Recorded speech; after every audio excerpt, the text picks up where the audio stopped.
Xo'sh, hammaga salom do'stlar, sizlar bilan Max. Bugun sizlar uchun video ishlab yubormoqchiman. Bu video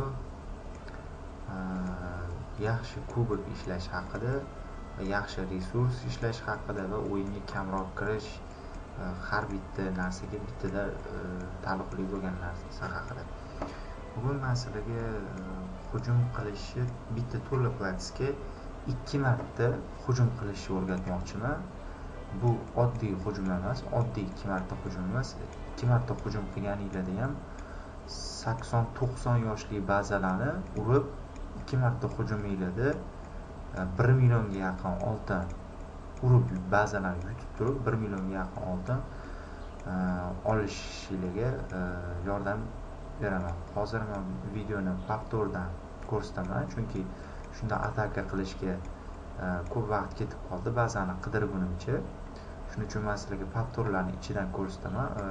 Ataka uchun menga platsimda 22 ta pulemyotchik, 14 ta подрывник, 4 ta захватчик va qolgan hammasiga огнеметчикlar bilan hujum qilaman.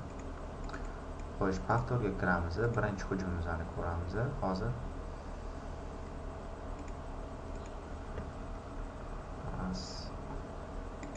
Internet yomon ishlayapti shekilli, narsalarni o'chirib qo'yingchi.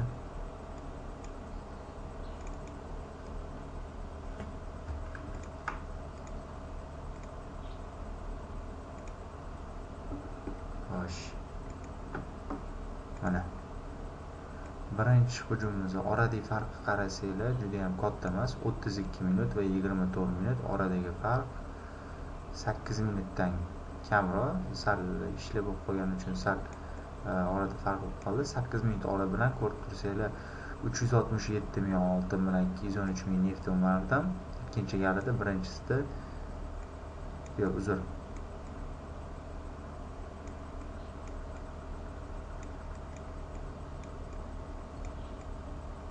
Mana ikkita повтор orasi 350 ming va 367 ming. Ikkitasi va bundan oldingi hujumlarni ham ko'rsanglar bo'ladi. 2 soat 39 minut bilan 2 soat 41 minutda orasi. Orada 2 minut farq bilan 380 ming, 340 ming resurs urganman. Xo'sh. Endi ko'rib o'tamiz повторni qanaqa hujum bo'lganini. Bazani qidirayotganingizda qaranglar, kuchinglar yetishi kerak bazaga va birinchi bo'lib tekshiradigan narsalar bu mana bu baraklar. Barakda askarlarni klanovый shtabi tekshiringlar, chunki ular juda ham katta muammo qilishligi mumkin, keltirishligi mumkin. Undan keyin pulemyotchiklarni birinchi o'rinda chiqazamiz, orqasidan захватчикlar blokka solish uchun hamma qurollarni va orqasidan огнеметчикlar. Огнеметчикlar bazani tez tozalaydi. Undan tashqari geroylar захватчикlarni urib bizib yorishligidan saqlab qoladi. Xo'sh, mana ko'rib turganinglardek bu yerda birinchi bo'lib pulemyotchik chiqartirilgan, ikkinchi bo'lib захватчик va so'ngra огнеметчик chiqarilib, ketidan geroylarni chiqazaman. Bu yog'iga o'zingizlar ko'rishinglar mumkin nima bo'layotganini. Ikkita захватчик ba'zi uchun juda ham yetib ortyapti.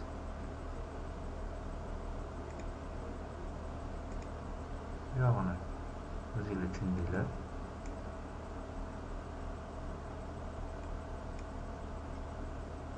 Xo'sh, bu 82-levelli bazani buzish uchun menga 15 ta pulemyotchik, bitta подрывник, 7 ta огнеметчик, 2 ta захватчик kerak bo'ldi. Bu askarlar yetarli darajada kam vaqt oladi agar e'tibor bergan bo'lsanglar. Xo'sh, birinchi hujumimizga shunaqa bazani yutishga muvaffaq bo'ldim. Endi ikkinchi yutug'imizda. İkinci yutug'imizda mana avatar, bu повторimizni ham ko'ramiz. Ko'rib turganinglardek bu bazada devorlar ko'proq bo'lgani uchun подрывникlardan ko'proq ishlatishga to'g'ri keladi. Hozir подрывникlar bilan birinchi bo'lib barakdagi askarlarni chiqazib olamiz. Mana klanovый shtab oldida bitta podrivnik tashladim va ikkita barakka oldida alohida podrivnik tashladim va bitta pulemyotchik hamma огнеметчикlarni bitta tochkaga yig'ish uchun. Yeganimizdan keyin aviodor bilan uni o'ldirib, shu qurol eng ko'p joydan va bittada kirib ketish imkoniyati bo'lgan joydan pulemyotchiklarni tarqatilgan holatda ikkita tarafdan tashlaymiz. Orqasidan uzoqda turmasligi uchun podrivnikni tashlab, devorni ochib, orqasidan захватчик va огнеметчик xuddi boyidagi holatda tashlaymiz. Ko'rib turganingizda devorlarni tez podrivniklar bilan ochib tashlamasanglar, захватчикlar pulemyotchiklardan oldinga o'tib ketib qoladi. Agar захватчикlar pulemyotchikdan oldinga o'tib ketib qolishsa, tabiiyki ular bittada o'lib qoladi. Shuning uchun pulemyotchiklar devorlar oldiga kelganidan keyingina podrivniklarni qo'yib yuboringlar. Agar undan voqliroq qo'yib olib qolsanglar, podrivniklar boshqa joyga urib yuboradi. Shuning uchun pulemyotchiklar o'zi hujum qiladigan qurolini topganidan keyingina podrivniklarni tashlaysizlar. Xo'sh. Yog'iga ham bilinib turibdi ba'zi nima bo'lishi. Mana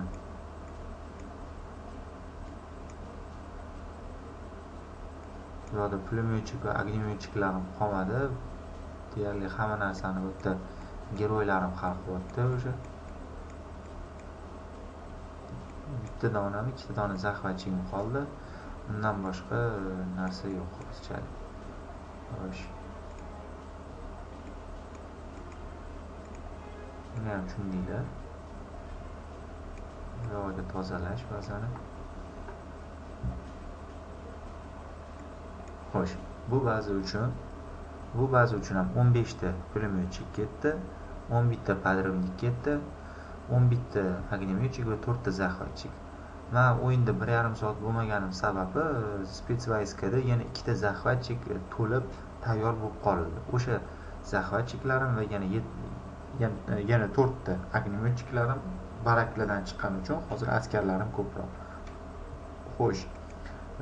Xullas bizada itok nima bo'lyapti?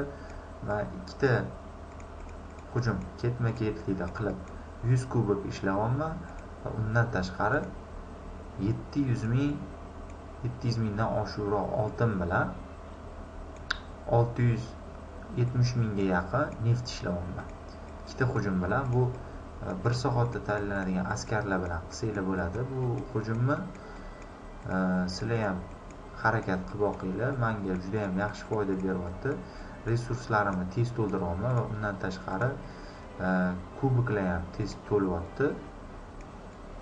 Shunga sizlar ham boshqalar bilan bo'lishib, nima savolinglar bo'lsa, bemalol berishinglar mumkin. E'tiboringiz uchun rahmat.